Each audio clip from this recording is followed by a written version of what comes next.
ओम शांति। भगवत गीता श्लोक क्लास में आज का श्लोक है अध्याय 6 का 10वां श्लोक। अध्याय 6 श्लोक नंबर 10। श्लोक है योगी युञ्जीत सततम् आत्मानं रहसि स्थितः एकाकी यत चित्तात्मा निराशीर परिग्रह। श्लोक दोबारा। योगी युञ्जीत सततम् आत्मानं रहसि स्थितः एकाकी यत चित्तात्मा निराशीर परिग्रह। संधि विच्छेद श्लोक का। योगी युञ्जीत सततम् आत्मानं रहसि स्थितः एकाकी यत चित्तात्मा निराशी अपरिग्रह। संधि विच्छेद दोबारा। योगी युञ्जीत सततम् आत्मानं रहसि स्थितः एकाकी यत चित्तात्मा निराशी अपरिग्रह।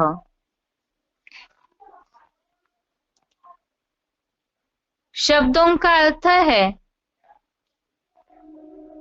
यत चित्तात्मा अर्थात मन व निर्णायक बुद्धि का वश करता। निराशी अर्थात आशाहीन। अपरिग्रह अर्थात असंग्रही। योगी अर्थात योगी। एकाकी अर्थात अकेला। रहसी अर्थात एकांत स्थान में। स्थितः अर्थात स्थित हुआ। सततम अर्थात निरंतर। आत्मानं युञ्जीत अर्थात परमात्मा से योग लगाए। शब्दों का अर्थ दोबारा। यत चित्तात्मा अर्थात मन व निर्णायक बुद्धि का वश करता। निराशी अर्थात आशाहीन। अपरिग्रह अर्थात असंग्रही। योगी अर्थात योगी। एकाकी अर्थात अकेला।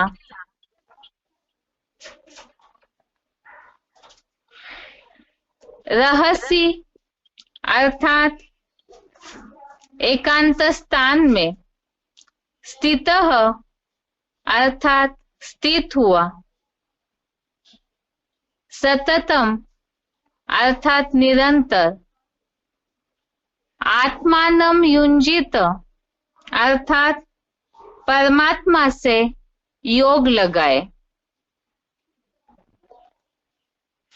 श्लोक का अर्थ है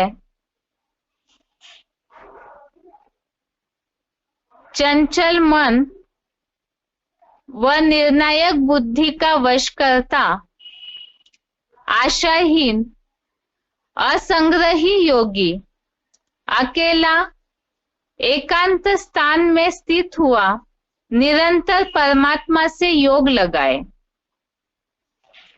श्लोक में क्लैरिफिकेशन वाला अर्थ नहीं है, एक ही शब्द है जो पढ़ चुके हैं, चंचल। चंचल मन व निर्णायक बुद्धि का वश करता, आशाहीन, असंग्रही योगी अकेला एकांत स्थान में स्थित हुआ निरंतर परमात्मा से योग लगाए।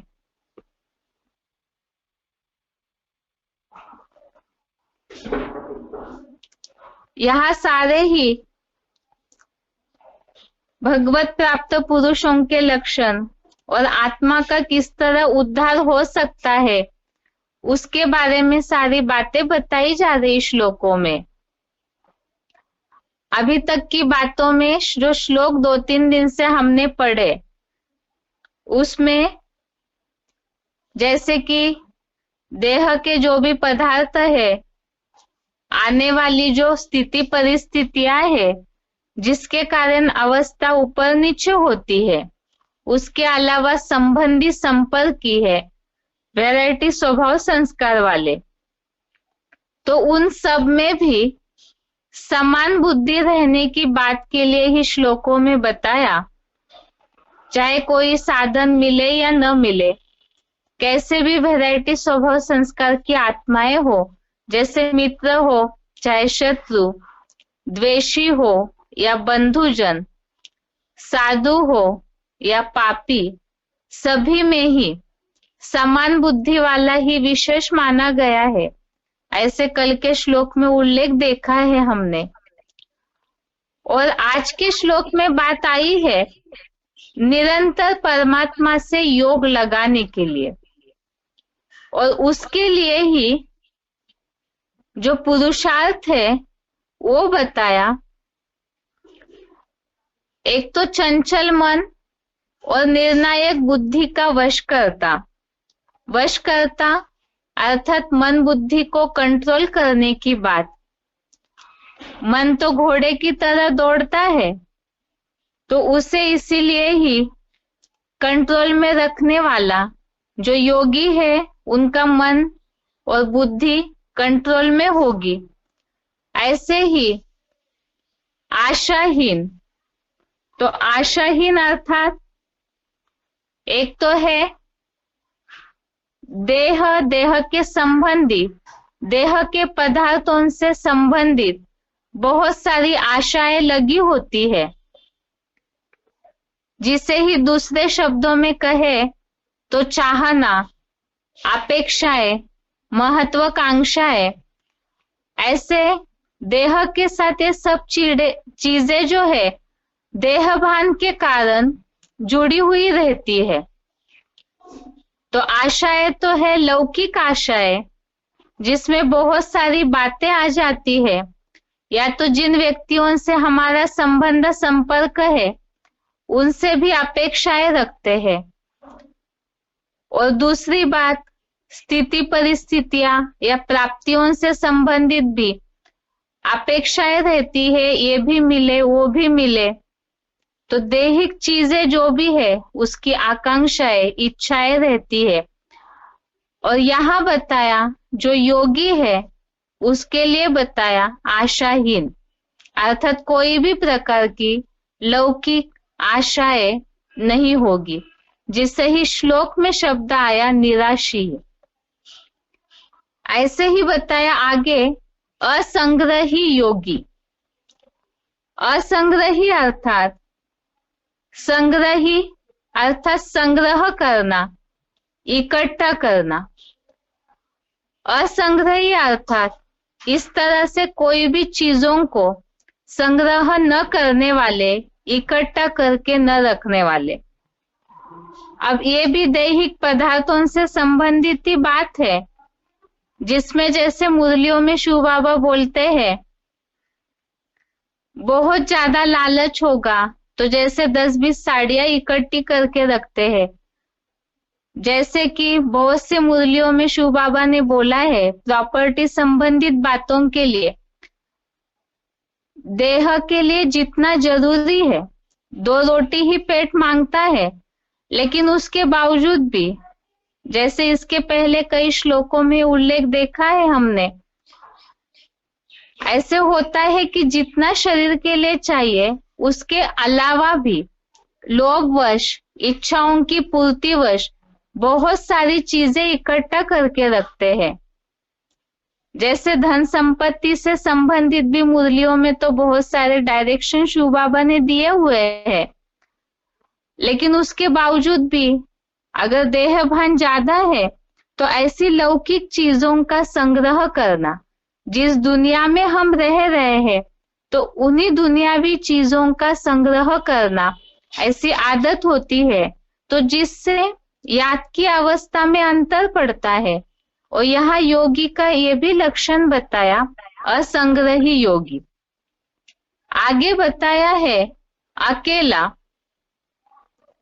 अकेला अर्थात ही जिसे एकांतवासा, न झंझट न झांसा, ऐसे कई बार मुरलियों में उल्लेख आता है। यहाँ अकेला का मतलब, एकांतवासी का मतलब क्या? आगे जैसे बहुत 18वें अध्याय में इन सब श्लोकों के बारे में बताया है, ज्यादा भीड़ भाड़ में रुचि न रखने वाला। और दूसरी बात, एकांत अर्थात एक के अंत में जो बिल्कुल पहुंचा हुआ है। तो जितना ज्ञान का मनन चिंतन गहरा चलेगा तो उतना ही याद की ऐसी अवस्था हो जाती है कि अपने आप ही वो पुरुषार्थी आत्माएं एकांतवासी अपने को अनुभव करती है। लेकिन जब तक ऐसी अवस्था नहीं बनी है, विनाश के समय तो बहुत ऐसा हड़कंप मचेगा। तो जब तक वो अवस्था ऐसी नहीं बनी है, तब तक के लिए अपनी ऐसी प्रैक्टिस करना भी जरूरी है कि हम शांत होकर, एकाग्र होकर, जो आगे बताया, एकांत स्थान में स्थित हुआ। अब भगवत गीता में तो सन्यासी बनने के लिए कहीं भी बोला नहीं है कि एकांतवासी बनना है तो इसका मतलब सब कुछ छोड़ छाड़ करके जंगल में चले जाए, ये बात भी नहीं है। लेकिन इसका मतलब ये भी नहीं है, जो एकांत स्थान की बात आई तो अभी तो सभी पुरुषार्थी है, तो उसके लिए तो एकांत में बैठकर, एकांत स्थान में स्थित होकर पुरुषार्थ करने की आवश्यकता तो है ही, वो प्रैक्टिस करने की आवश्यकता है ही, ताकि भविष्य स्थिति परिस्थितियों में कैसी भी स्थिति परिस्थितियां ऊपर नीचे होती रहे, हड़कंप का माहौल हो, उसके बावजूद भी जो 6वें अध्याय में ही उल्लेख है, यथा दीपो निवातस्तो, अर्थात ऐसी स्थिति हो जाए कि चाहे कितने भी तूफान आए, लेकिन आत्मिक स्थिति का दीपक बिल्कुल हिलना नहीं चाहिए। आत्म ज्योति बिंदु में मन बुद्धि पूरी तरह से एकाग्र हो। तो एकांत स्थान, एकांत का समय, इसके लिए जैसे मुरलियों में कई बार शिव बाबा ने ये बात बताई है, सबसे अच्छी एकांतवासी की प्रैक्टिस हो सकती है अमृत वेले के समय में। और दूसरी बात, अब एकांत स्थान में स्थित होना, इसका मतलब ऐसे नहीं है कि हम बिल्कुल ही सब कुछ छोड़े, लेकिन यहाँ बात है वास्तव में जो ऐसा शांत स्थान है, जैसे मुरलियों में शिव बाबा बोलते हैं, मधुबन के वाइब्रेशन सारी दुनिया में फैलते हैं, जहाँ पुरुषार्थ के लिए उपयुक्त स्थान है, जहाँ ज्ञान योग का वातावरण मिलता है, तो ऐसे स्थान में बैठ कर के पुरुषार्थ की एकाग्रता की प्रैक्टिस करनी ही चाहिए। ऐसे निरंतर स्थित हुआ, एकांत स्थान में स्थित हुआ, निरंतर परमात्मा से योग लगाए, तो आत्मा ही जब मन बुद्धि एकाग्र हो जाती है तो परम पिता परमात्मा से बुद्धि का योग जोड़ती है, और जब ये सारे ही लक्षण धारण करेंगे तो निरंतर योगी बन जाएंगे। ये श्लोक समझने के लिए 18वें अध्याय के कुछ रेफरेंस श्लोक है, उसे भी देखते हैं।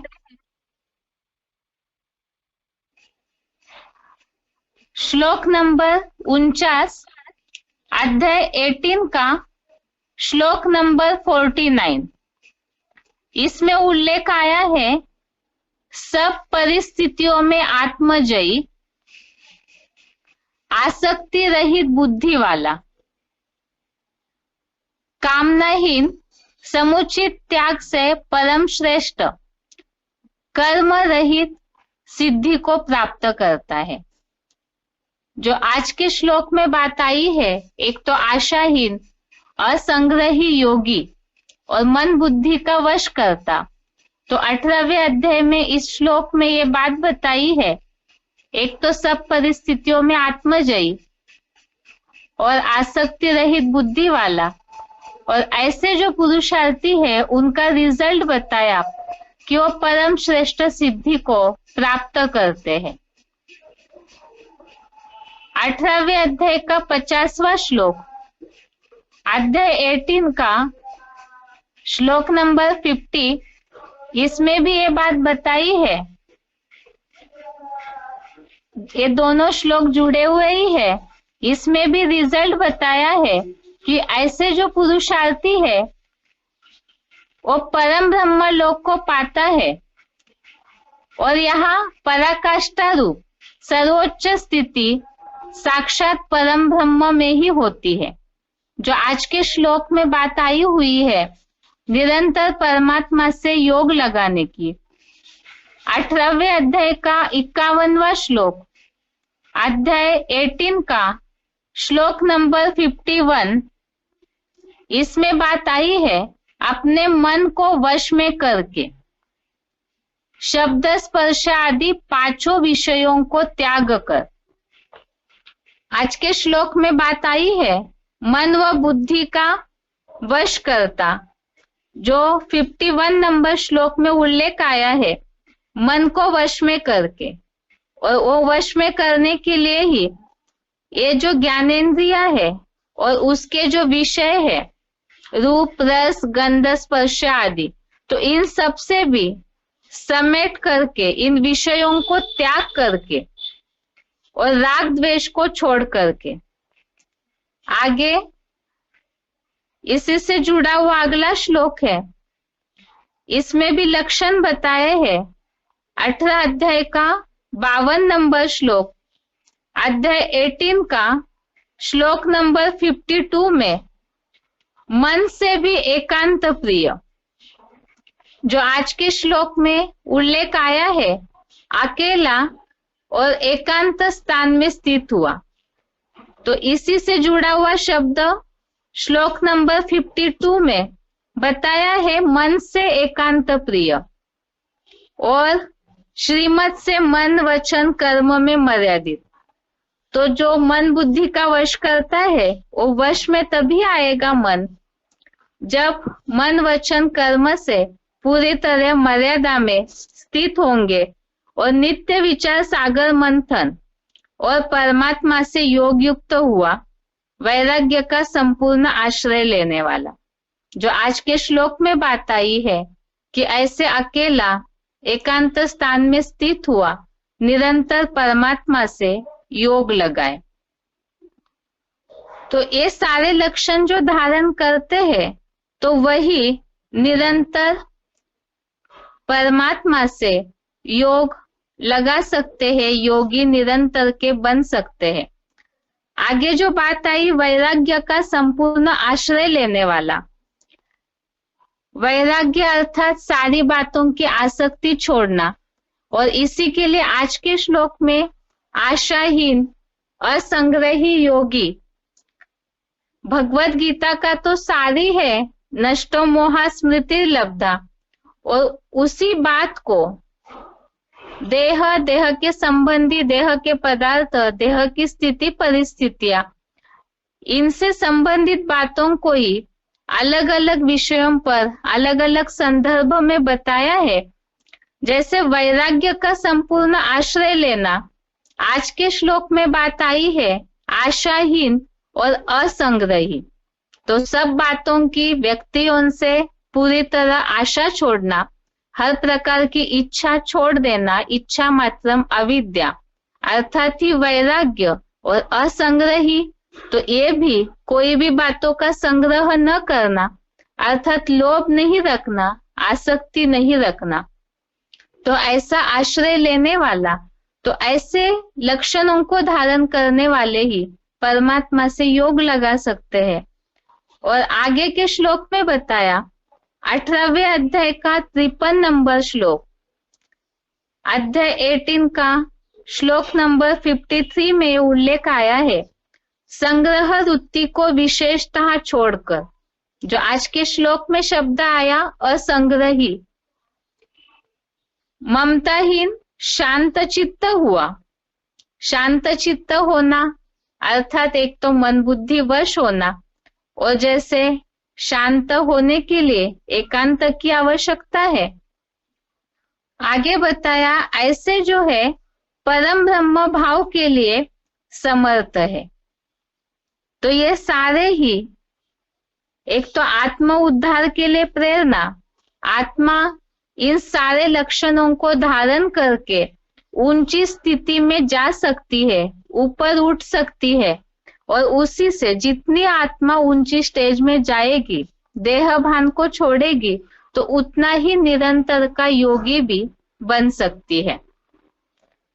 ये सारे आज के श्लोक संबंधित रेफरेंस श्लोक, और आज के श्लोक का अर्थ यही है, सब बातों की आसक्ति छोड़ना, वैराग्य को धारण करना।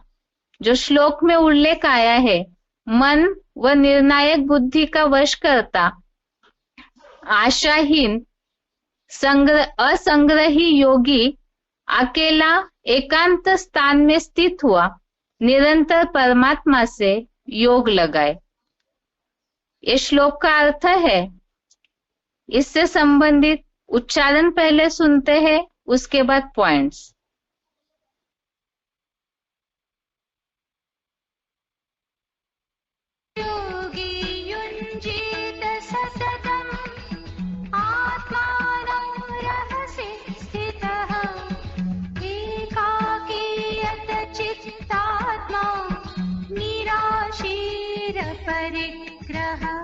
चंचल मन व निर्णायक बुद्धि का वश करता, आशाहीन असंग्रही योगी अकेला एकांत स्थान में स्थित हुआ निरंतर परमात्मा से योग लगा।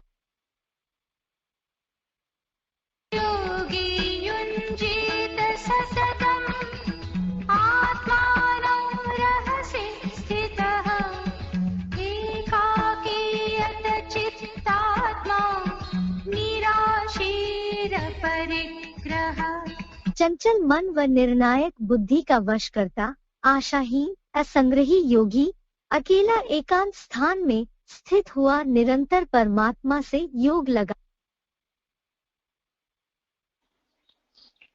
आगे है वीसीडी का पॉइंट है, VCD number 101, VCD number 101, 7 minute के बाद से लिया हुआ पॉइंट है, एकांत का अर्थ। एकांत चाहिए,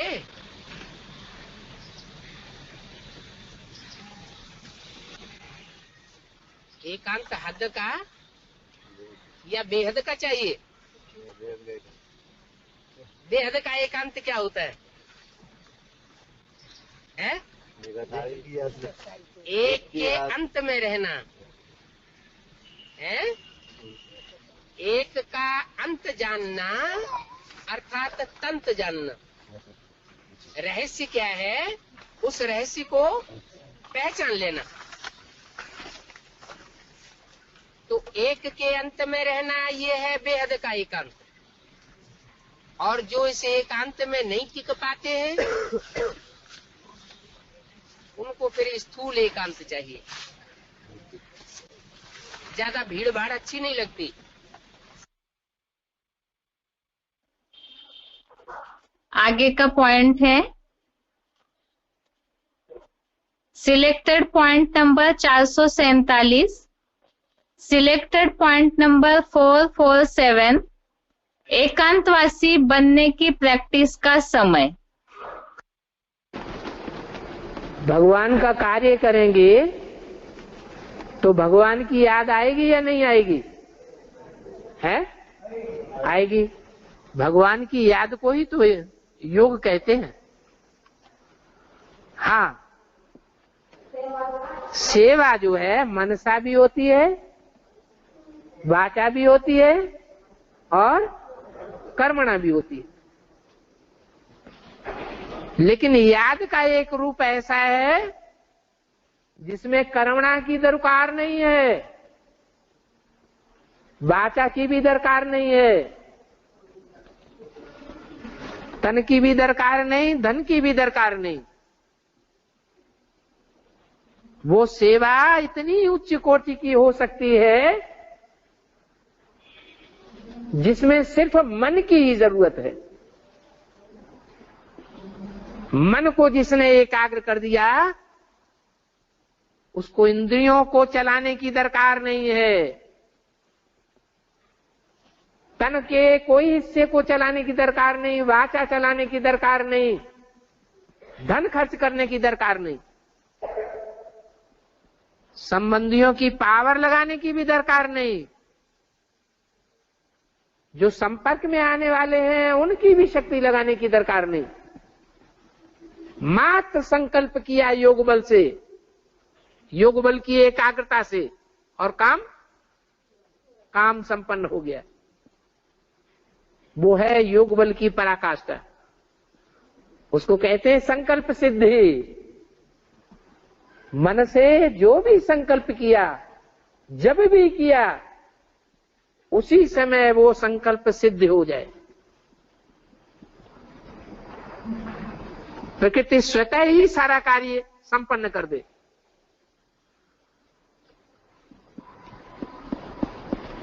ऐसा योग बल अमृत वेले लगाना, प्रैक्टिस करना। अगर नहीं हो पाता है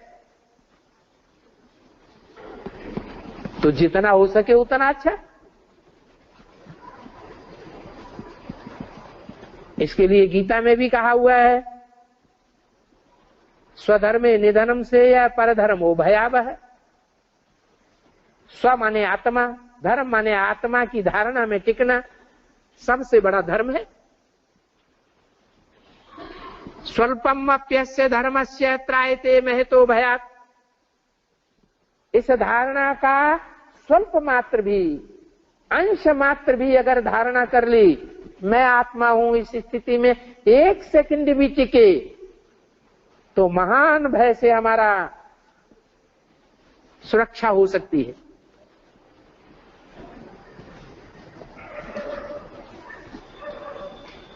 इसलिए प्रैक्टिस ये करना है कि मन को कंट्रोल करना है।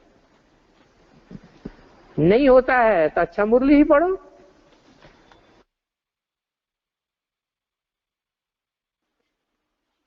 आगे है VCD number 718, VCD number 718, 57 minute के बाद से लिया हुआ पॉइंट है, एकांतवासी कैसे बने।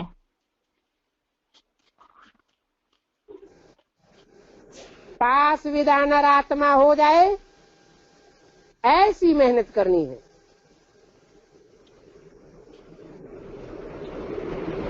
याद में बैठने से फिर टिक टिक करना भी अच्छा नहीं लगता है।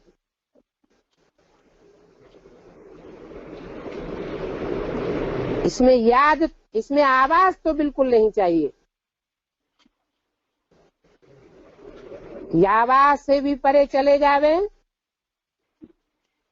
वो फिर ध्यान की अवस्था हो जाती है। बाप कहते हैं बहुत क्या बतावे, अभी मन मना भव हो जाओ, एकांत में चक्कर लगाओ। बुद्धि में यही विचार सागर मंथन चलता रहे। आत्मा अपन को समझ तुम पैदल करेंगे,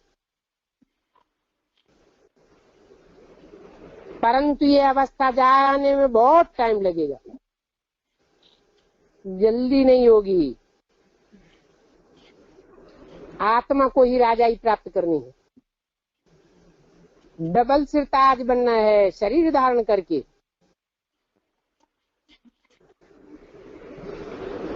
ऐसे नहीं लक्ष्मी नारायण के ऊपर कोई लाइट का ताज खड़ा है। ये सब बुद्धि से समझने की बातें हैं। अच्छा, मीठे मीठे सिकील दे बच्चों को याद प्यार गुड मॉर्निंग। रूहानी बाप की रूहानी बच्चों को नमस्ते। ओम शांति। आगे है selected point number 714, selected point number 714, असंग्रही अर्थात मुरलियों में जो उल्लेख आया है प्रॉपर्टी नहीं बनानी है। अपने रहने के लिए कोई रेसिडेंस बनाना है तो कोई दादा आदमी बना कर रख दिया है। अपने रहने के लिए कोई रेजिडेंस बनाना है तो ऋषि मुनि क्या सपाट में रहते थे? बोलो, ऋषि मुनि जो रहते थे वो सपाट में रहते थे क्या, कि अंडरग्राउंड कंक्रीट का मकान बना के रहते थे? अरे बोलो। बाबा बोला थे सब ध्वंस हो जाएगा तो पृथ्वी तो ध्वंस हो जाएगा, किसे हम आगे कहने मतलब बाबा सब तो ध्वंस हो जाएगा ना, विनाश हो जाएगा तो हाँ हो जाएगा। हम रेसिडेंस नहीं बनाना है, हम रेसिडेंस नहीं बनाना है, हमको जो एक मकान चाहिए। वो रेजिडेंस आपको अपने स्वार्थ के लिए बनाना है ना, तो किस रहेगी? अरे दीवारें किस लिए बनानी है? काम विकार की पूर्ति के लिए बनानी है। अरे ये पर्दा नशीन किस लिए बनाना है? जीवन में क्या लक्ष्य है, क्या सुख भोगना चाहते हैं? है? काम बेकार का सुख भोगना है। इसलिए गीता में लिखा है यस्य सर्वे समारंभा काम संकल्प वर्जिता, जिसके सारे ही जिंदगी के कार्य काम के संकल्प से रहित है वो मुझे प्रिय है। ये काम ही महाशत्रु है। तो काम विकार का सुख भोगने के लिए मकान बनाने की अगर इच्छा है और बाबा तो मना करते हैं, क्या प्रॉपर्टी नहीं बनाने हैं, काम विकार का सुख नहीं भोगना है। अब ये काम विकार के सुख भोगने वाली दुनिया खत्म होने वाली है। बाकी जिंदगी जीना है, पुरुषार्थ करना है, बरसात से बचत करनी है, धूप से बचना है, सर्दी से बचना है, तो झोपड़ी में भी रह सकते नहीं रह सकते? फिर क्या बात है?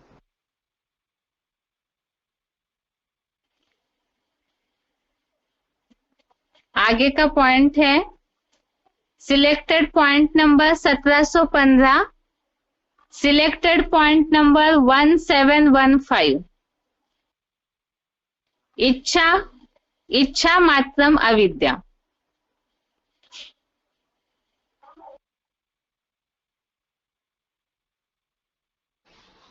ये दो दुनिया हो जाती है पुरुषोत्तम संगम में, हेल और हेवन। हेल में क्या होता है? अरे हेल में आग जलती है काम विकार की, और हेवन में है इच्छा मात्रम अविद्या। अरे कोई इच्छा नहीं करते तो खाते पीते कहां से? अरे कुछ इच्छा करेंगे है तो फिर खाने पीने के लिए कुछ करना पड़ेगा कि नहीं? तो फिर इच्छा मात्र अविद्या है, तो फिर खाते पीते हैं कि नहीं? है? अरे हेवन में खाना पीना होता है कि नहीं होता है? कैसे होता? इच्छा ही नहीं करते है। हाँ, जो मिला उसी में संतुष्ट। अरे जो मिला मना,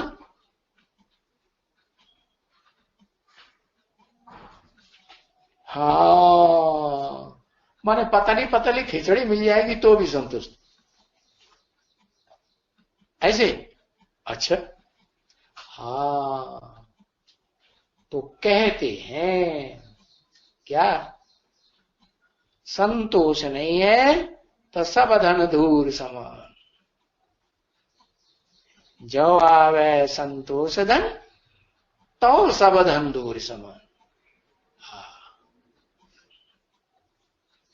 दुनिया के सारे धन मिल जाए, गौ धन, गज धन, बाज धन, रत्नों का धन, नोटों की गड्डियों का धन, सब मिल जाए क्या, लेकिन अगर संतोष नहीं आया तो सब धन दूर दूर है।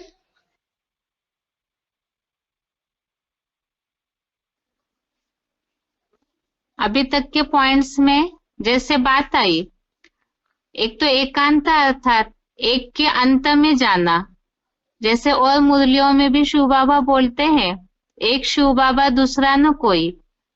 और दूसरा एकांत का समय बताया, अमृत वेले जितना एकांत का समय मिलता है उस समय अगर एकाग्रता की प्रैक्टिस करेंगे तो संकल्प की सिद्धि होगी। और एकांतवासी कैसे बने, तो उसके लिए भी बता दिया कि ऐसी प्रैक्टिस हो हमारी कि बिल्कुल भी वाणी से परे जाने की अवस्था हो, तो उससे ही एकांतवासी बनने की प्रैक्टिस होगी। और इसी तरह से अभी के पॉइंट में बात आई, इच्छा मात्रम अविद्या, जिसके लिए आज के श्लोक में बात आई है आशाहीन की। आगे का पॉइंट है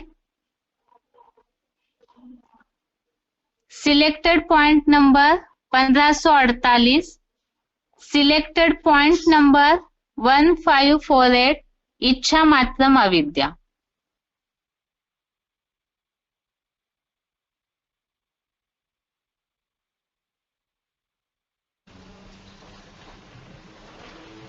यहाँ की पढ़ाई की प्रारब्ध तुमको नई दुनिया में मिलेगी। कोई ऐसे भी है, कभी कभी सोच लेते हैं कि हम बाबा की पढ़ाई पढ़ रहे हैं, बाबा की याद करते हैं, तो इसी जन्म में हमको प्राप्ति हो जानी चाहिए। लेकिन बाप कहते हैं नहीं, यहाँ की पढ़ाई की प्रारब्ध तुमको नई दुनिया में मिलेगी। अगर इसी दुनिया में मिल जाए फिर तो तुम स्वार्थ के लिए पढ़ाई पढ़ने लगोगे, क्योंकि इस दुनिया का ये तुम्हारा रथ है। इस रथ के लिए अब कोई प्राप्ति की आशा नहीं करनी है। ये रथ तो पतित तमो प्रधान अंतिम जन्म का है, और इस अंतिम जन्म में कोई भी इच्छा रखना, इस दुनिया की भस्म होने वाली दुनिया की कोई भी इच्छा रखना, ये अज्ञान है, ये बाप का ज्ञान नहीं है। क्यों? कि ये दुनिया है रावण की। रावण की दुनिया में अब हमें कुछ भी प्राप्ति करने की इच्छा नहीं रखनी। बाप जो हमारे लिए नया मकान, नई सृष्टि रूपी दुनिया बनाए रहे हैं, हमें उसमें अपना प्रारब्ध लेना है।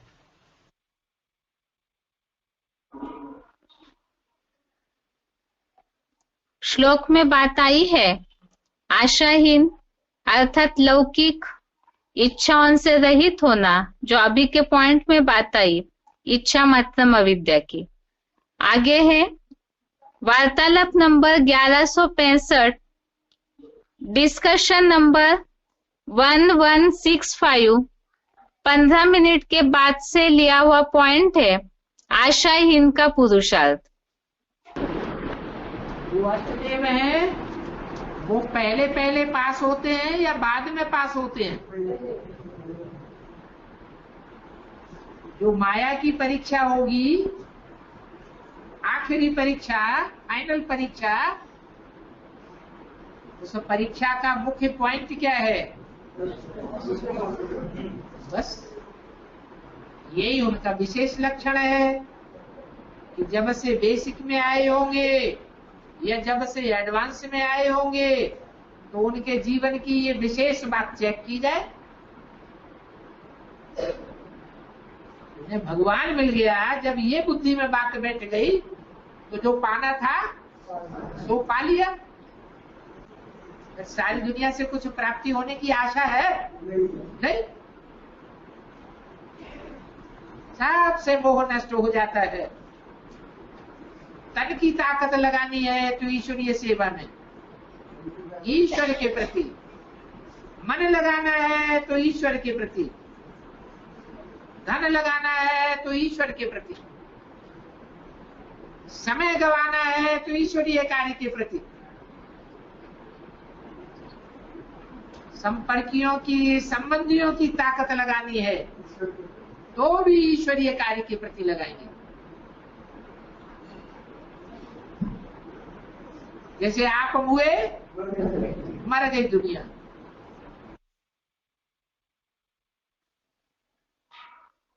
आगे का पॉइंट है वार्तालाप नंबर 784, डिस्कशन नंबर 784, 19 मिनट के बाद से लिया हुआ पॉइंट है।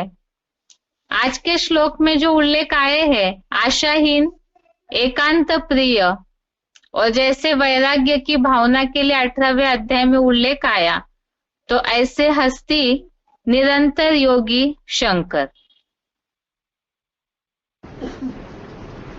वास्तव में तो शंकर को तो लंगोटिया दिखाते हैं, कोई ताज नहीं होता है।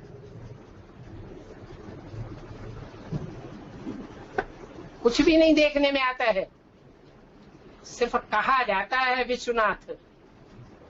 लेकिन वास्तव में क्या विश्वनाथ होता है या बैगर के रूप में होता है? बैगर ही होता है। धन, पद, मान, मर्तबा भोगने वाला नहीं होता है। दुनिया वालों का मान मर्तबा नहीं लेता है। एकांत में जाकर के उस स्थान का नाम क्या रख दिया है? कैलाश। जहां कोई रहना पसंद नहीं करता। कै माने कितनी और लाश माने लाशें ही लाशें पड़ी हुई, माने सब मरे हुए मुर्दे हैं।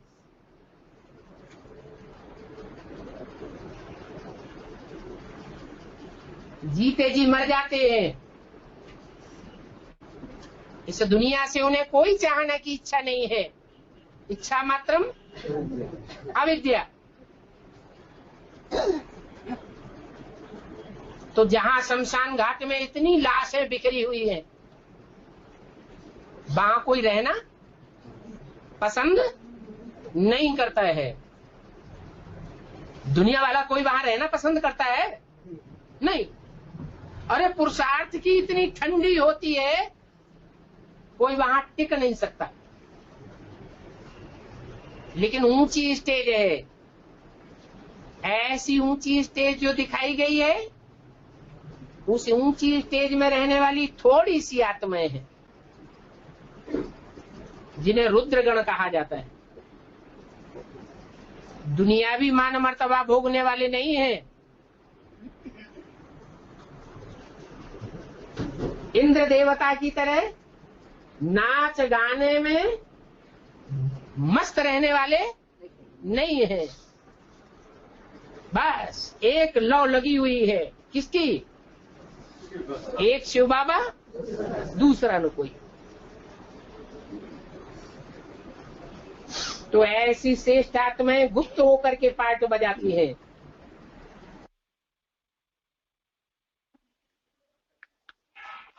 अभी के पॉइंट में जैसे बात आई, शंकर को योगीश्वर कहा जाता है, जो कि निरंतर योगी है, और उनके सारे लक्षण बताए, क्योंकि वही सभी पुरुषार्थियों के लिए जो हीरो पार्टधारी है, वही सभी पुरुषार्थियों के लिए एक एग्जाम्पल है। आशाहीन जो बताया, एक तो लंगोटिया धारण करके रहते हैं और इस दुनिया की कोई भी चीजों की आकांक्षाएं नहीं रहती है, और निरंतर के योगी इंद्र देवता की तरह नाच गाने में भी बुद्धि रमी हुई नहीं है, एक शिव बाबा दूसरा न कोई, इसी लौ में ही शंकर लगे रहते हैं।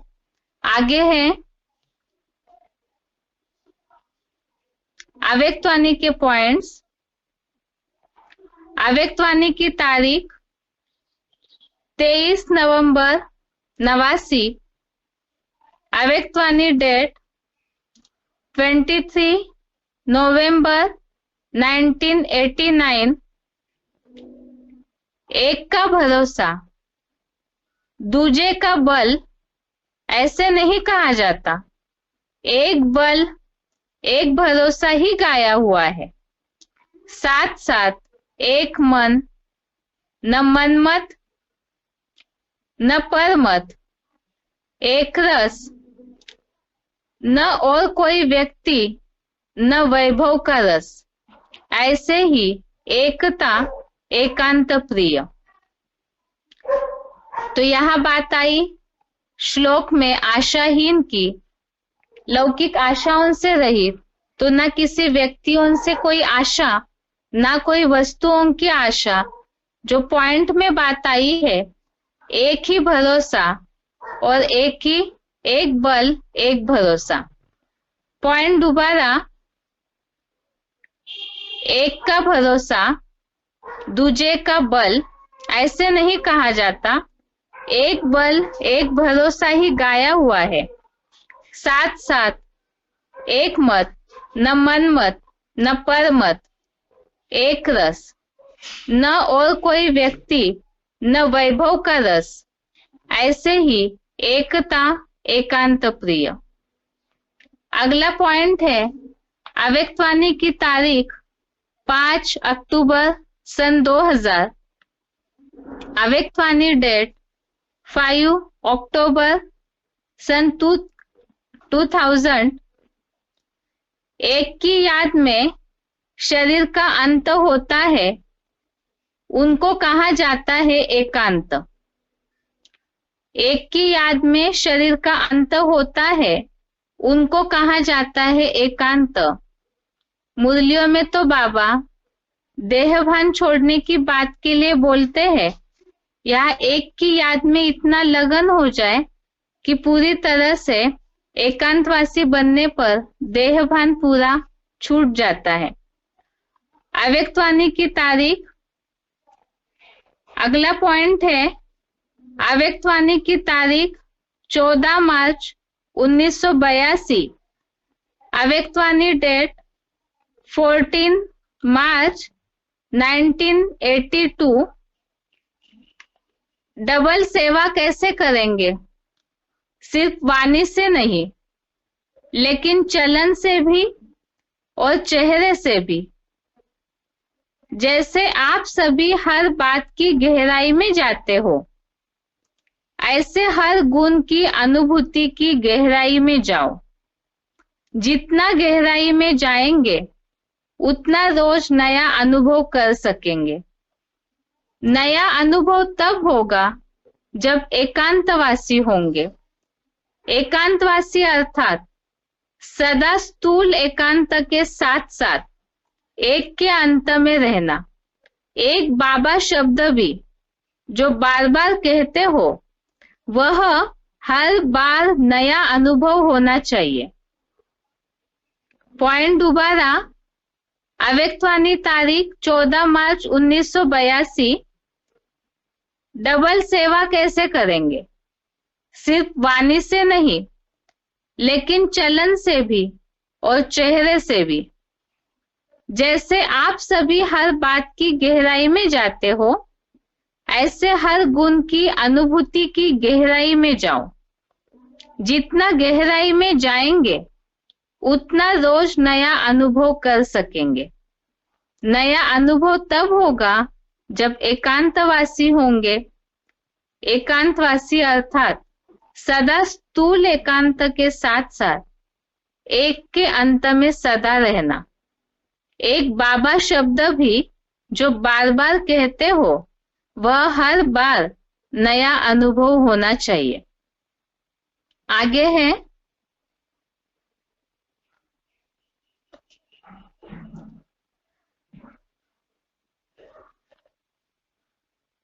अभी समय कम है, क्लास का टाइम पूरा हो चुका है, इस हिसाब से बेसिक कोर्स तो शुरू नहीं हो पाएगा।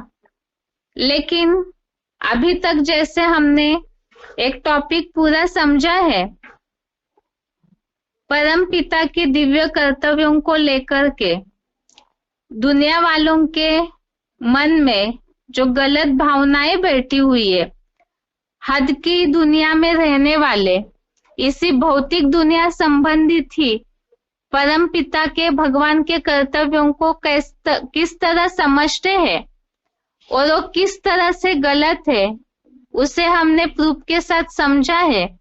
भगवान कल्याणकारी है तो उनके दिव्य कर्तव्य भी कल्याणकारी है, और भगवान तो विधेयी है, इसीलिए वे जिन 3 साधारण शरीरधारियों को निमित्त बनाकर उनके द्वारा कर्तव्य कराते हैं, स्थापना, पालना और विनाश का, तो वो जो 3 मूर्तियां हैं जिनको भगवान उनके कर्तव्य के आधार से टाइटल देते हैं, तो वही भगवान के कर्तव्य को प्रैक्टिकल में करने के लिए है। तो भगवान के कर्तव्य भगवान ही उन तीनों के द्वारा उन कर्तव्यों को कराते हैं। यहाँ तक तो हमने समझा, और किस तरह से परमपिता भगवान इन तीनों मूर्तियों से श्रेष्ठ है, भक्ति मार्ग में किस तरह से उसके उल्लेख है